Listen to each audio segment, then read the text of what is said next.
Ngayon po, ako po kasi ay lumaki rin sa industriya. Bilang aking ama ay Lumaki siya sa industriya. Saan sa industriya? Saan ba banda? Anong industriya? Saan ba lumabas to? Lumabas ba to sa Muroami? Sa... ako po ay may schedule today na press conference. Tatlong press conference po kasama ang DWAR Abante. Biruin mo, tatlo yun ha. Yung hirap mo, tatlong press conference yun. Parang... Ano ba to? Ano, saan ba to napapanood? Ano pa pinundar nito? Magaling ba umarte to? Hindi ko napapanood to eh. Pasensya na kayo ha. Pasensya na kayo. Tuloy natin. Di radyo. Subalit ayon po sa aking Napapanood siya sa radyo. Sa radyo pala siya napapanood. Yung pala yung ano niya. Anong palabas? Anong channel na sa radyo? Alam nyo kung ako, si Derek Coco ha? Kung kukunin ko tong tao na to, itong umaalma na to, kung kukunin ko tong tao na to, hindi ko na kukunin yan. Umpisa pa lang, hindi ko na kukunin yan eh. Ako pag kumukuha ako ng mga artista ko, kumukuha ako sa Sinakulo eh. Sa Sinakulo, pwede to. Para palu-paluin ko ng Barabas, mga naman. Para...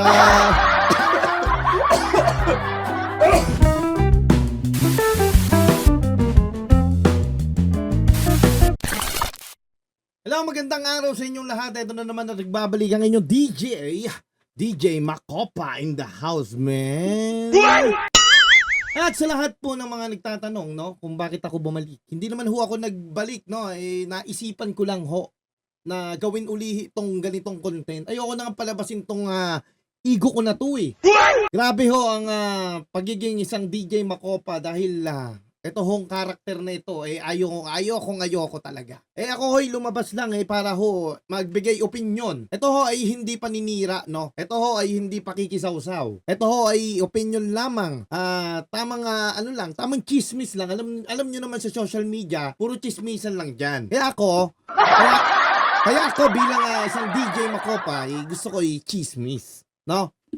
So itong ating issue about dito to sa Rod Navarro daw, yung kilala ko yung tatay, no? Ito nga hindi ko ho kilala. So marami lang nakita, marami lang ako nababasa about dito na tinitira raw si Tanggol, tinitira raw si Coco Martin. Sa totosin lang wala naman akong kinalaman diyan. Ako ay taga-subaybay lang at kung ano ang nangyayari. At kikilalanin natin tong taon to kahit hindi ko naman to kilala. So, hihimay-himayin natin kung ano ang opinion niya. Ito ho siya, no? Ito ho. Siya daw ho ay anak ni Rod Navarro. Si Rod Navarro ho, kilala ko. Idol ko, si Don Facundo yan eh. Yan yung action star din yan dati eh. Tapos, dumaon sa comedy. Naging Don Facundo. Doon sa may Bebote nga ba yun? Hindi ko alam yung palabas na yan pero napapanood ko dati nung bata ako. Eto, no, mayroon po siyang announcement kasi may nabasa na ako sa kanya kahapon. Parang sinungaling daw si Coco Martin, sinungaling daw lahat ng direktor doon, minumura daw siya. Oh, totoo ba? Ay, pakinggan natin to sasabihin niya. May announcement daw siya. Ang araw po sa lahat, sa aking pong mga followers at mga kaibigan. Ako po si Rod Navarro Jr. Siguro naman po hindi Malalim yung hugot niya, no? Iba yung parang ano siya, no? Parang tawag dito yung bagsakang action, kontrabida yung ganap, no? Parang ewan ko yan ang nababasa ko sa kanya, no? Ito, opinion ko lang wala ho akong sinasagasaan tao dahil eto, naka-public naman, naka-post naman to papanoorin ko lang at nagbibigay ako ng opinion bilang nanonood, no? Okay, sige, panoorin natin. sa inyong mga kaalaman yung nangyari pong issue na itong nakaraan about sa aking sinabi. Okay, may sinabi nga siya. Yun nga yung sinabi niya raw na about dun sa pinagmumura raw siya sa taping, masama daw ugali. Mamaya alamin natin kung ano yung punot dulo niyan. Sige, tuloy natin. Ngayon po, ako po kasi ay lumaki rin sa industriya. Bilang aking ama ay Lumaki siya sa industriya. Saan sa industriya? Saan ba Anong industriya? Saan ba lumabas to? Lumabas ba to sa Muroami? Sa Ugadlawin? Saan ba lumabas to? Hindi, comment nyo kung saan lumabas to, kung anong palabas na sumikat. Kung saan siya napanood, kung ano yung award niya na natanggap or tatay niya meron. Sa totoo tatay niya meron. May award yung tatay niya. Pero siya, anong nilabasan niya? Saan siya lumabas? Diba? Sa manhole? Joke lang eh. Saan siya lumabas? Ipakita nyo sa akin, no, para masundan ko naman at mapanood ko naman to kung saan siya lumalabas. Mamaya na, panood ko na to, tapos hindi ko pala siya namukhaan kung sino siya doon. O kung lumalabas siya sa, ano ba yun, yung alagad ng kuweba, yung ano? Ano ba palabas yun? Hindi ko... Palabas ni FPJ, yung may parang agila, tapos may bulkan. Bulkang mayon na pinatubo, ganon. Okay, sige, tuloy natin. Isa sa nirespetong aktor na si Rod Navarro Sr. na nakasama po ng ilang mga magagaling na artista at Ayun ang respetado, si Rod Navarro. Talagang respetado siya. Ayun ang, hindi naman porket respetado yung tatay mo, respetado ka na rin. Tapos yung ugali mo is, wala akong sinasabing masama. Ano lang ang ano ko, ha? Wala akong sinasabing masama. Basta, hindi naman pwedeng respeto ng tatay mo, ikukunin mo. Tapos ikaw naman, hindi ka rumirespeto sa paligid mo. Ayun lang ha, ayun lang ang ano ko ha. Tuloy natin. veterano.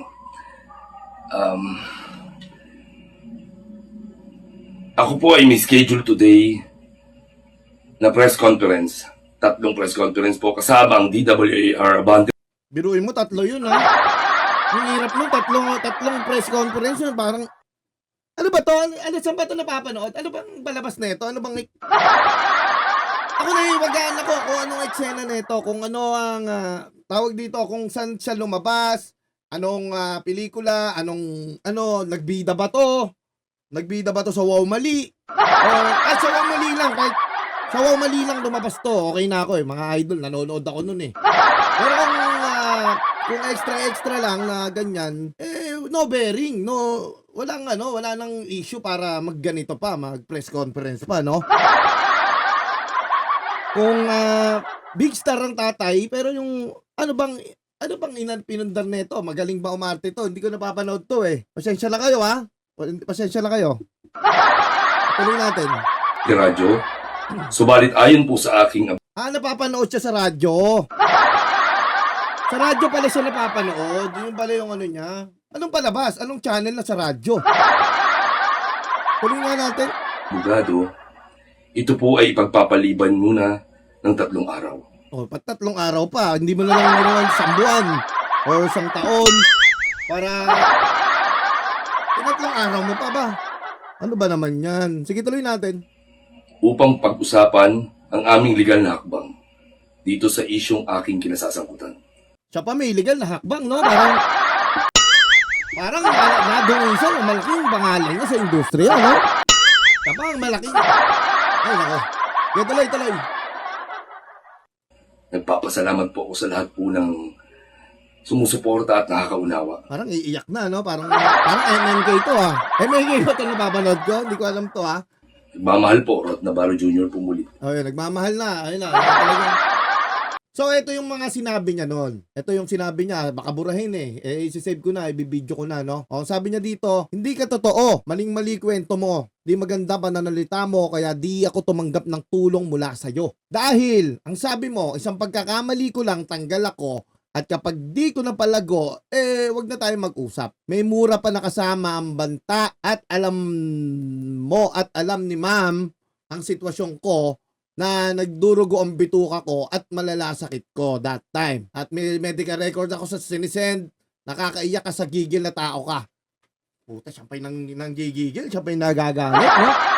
Parang ano siya, no? Parang, ako hindi ko alam yung sitwasyon nila, pero sa nababasa ko, kayo na humusga, tao na humusga dito, no? Lahat ng pagpapasalamat ginawa ko sa'yo kahit mali ang naging trato mo at ng ibang tao sa production mo.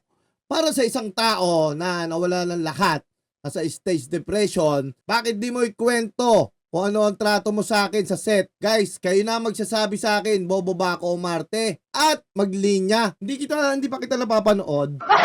Saka sa Batang Quiapo, wala ka naman yata linya dun, no? Ako, hindi ko alam, hindi ko pa siya napapanood kahit sa palabas, hindi ko siya namumukaan. Yung pangalan, kilala ko, Rod Navarro. Sa tatay, kilala ko, pero yung anak, hindi eh. natatangkihan po, napapanood ko siya pero hindi ko kilala pangalan niya kung sino. Gulat nga ako sino yung tatuan dun eh, na ano eh. Hindi ko na ito babasahin ha, eh, alam ko naman na simula pa lang from the top, sa kanyang panig yan, eh panig nito, hindi naman tayo naniniwala kaagad, tumitimbang naman tayo sa mga ganyang sitwasyon. Kaya kung eto ho eh may naniwala, nasa inyo na yan. Basta ako, nagbabasa lang ako, nag-i-enjoy lang ako sa mga nakikita ko, pero sa pakiramdam at sa mga may napatunayan, doon ako bumabase. Siyempre, kanino ka maniniwala? Doon sa walang napatunayan o doon sa may napatunayan na? Di ba? Wala ka naman maniwala ka sa walang napatunayan. Kasi dadahilan mo depression. Sino may mali? Sino dapat nating paniwalaan? Di ba? Ayun ang ano dyan, ayun ang sitwasyon dyan. Iba, naniniwala, may depression, kawawa yung tao. Tapos, may depression ka lang nga, nagsasalita ka pa ng ganyan sa iba. Ayun ang mali eh. Ayun ang ano eh. Nagiging excuses yung parang sakit mo na yan eh. Madali lang magsalita niyan. Hindi mo naman makikita sa sarili mo na may ganyan ka eh. Kasi panloob mo yan. So, pwede na pala akong magdahilan na may depression ako tapos aawayin kita? Ayan? Hindi naman pwede yun, no? Dapat mag-isip din tayo. Ano rin tayo kung makakasakit ba tayo ng tao. Kailangan natin kontrolin yung mga sinasabi natin dahil isang maliit na detalye lang, no? Isang maliit na detalye lang, eh, meron ka lang masisirang malaking pangalan. Yun ang kailangan nating ingatan. So, good luck na lang sa'yo kung magdedemanda dito si Direk Coco. Sana wag naman kasi syempre nakakaawa ka rin naman. Sinasabi mo kailangan mo ng trabaho, kailangan mo ng tulong. So, malaking gastos yun. Gagastos ka talaga ng malaki, susuka ka doon. Eh, lang naman ang payo ko, no? Bilang ako, bilang taga-panood. Ako, wala naman din akong alam dyan. Basta ako, opinion lang ako bilang tao, bilang supporters, bilang nanonood, di ba? Kaya sa lahat, no? Sa lahat ng mga naniniwala, wag mo muna tayong maghusga, wag mo muna tayong mag-comment ng kung ano-ano. Kung ano yung opinion nyo, yun ilabas nyo. Pero wag natin i 100%. Kung ay 100% mo yan, sa makapangyarihan kasi yung words eh. Yung salita. Sa totosin lang, ayokong may makaaway. Ayoko nang lumabas tong si DJ Macopa eh. Kasi ayoko rin. Hindi rin naman ako nakikipag-away dito eh. No? Kaya ako, maingat akong ilalabas tong alter ego ko na to dahil magulo tong si DJ Macopa, no? No? O sa lahat, no, hanggang doon na lang po tayo. Pero alam nyo kung ako, si Direk Coco, kung kukunin ko tong tao na to, itong umaalma na to, kung kukunin ko tong tao na to, hindi ko na kukunin yan. Umpisa pa lang, hindi ko na kukunin yan eh. Siyempre, tatanggalin ko yung awa ko eh. Kailangan sa ganitong industriya, marunong kang kumilatis ng tao eh. Kung kukuha ka, sana yung yung talagang matitino. Tapos papirmahin mo ng waiver. Hindi yung pwedeng ganyan. Masyado pang mabait to si Direk Coco sa mga ganyan. Ako, pag kumukuha ako ng mga artista ko, kumukuha ako sa Sinakulo eh. Sa Sinakulo, pwede to. Para palu-paluin to ni Barabas, mga ganon. Para